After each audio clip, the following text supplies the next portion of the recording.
So then let's consider first of all, what is a mind in the grip of vicious circles?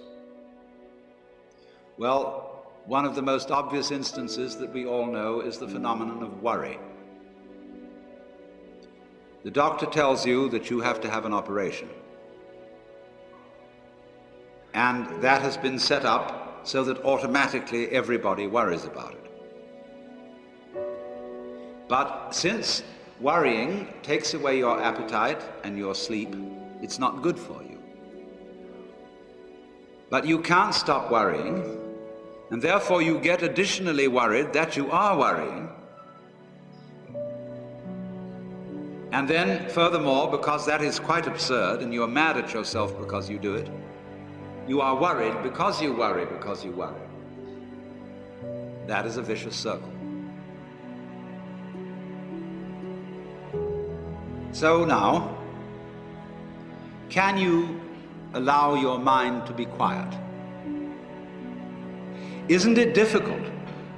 Because the mind seems to be like a monkey, jumping up and down and jabbering all the time. Once you've learned to think, you can't stop. And an enormous number of people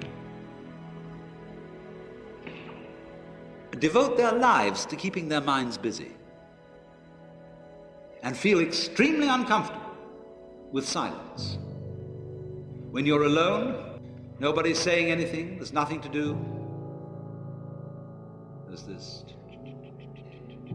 worry, this lack of distraction. I'm left alone with myself, and I want to get away from myself. I'm always wanting to get away from myself. That's why I go to the movies, that's why I read mystery stories, that's why I go after girls or anything that you do, or get drunk or whatever.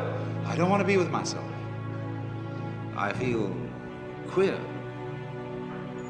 So, well, why do you want to run away from yourself? What's so bad about it? Why do you want to forget this? Why do you want to become yourself? Because you are addicted to thoughts. This is a drug, a real dangerous one. Compulsive thinking, going on and on and on and on and on all the time. It's a habit. So there's a difficulty about stopping that activity. And you really have to stop it if you want to be sane. Because if I talk all the time, I don't hear what anyone else has to say. Then I'll end up in the situation of having nothing to talk about but my own talking. Or so in exactly the same way, if I think all the time, I won't have anything to think about except thoughts. So in order to have something to think about, there are times when you simply must stop thinking. Well, how do you do that?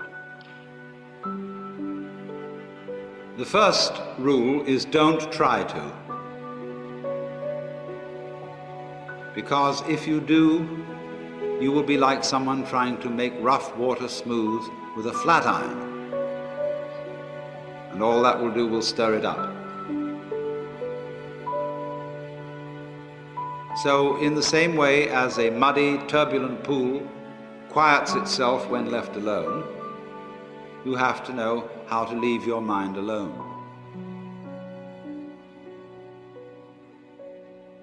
It will quiet itself.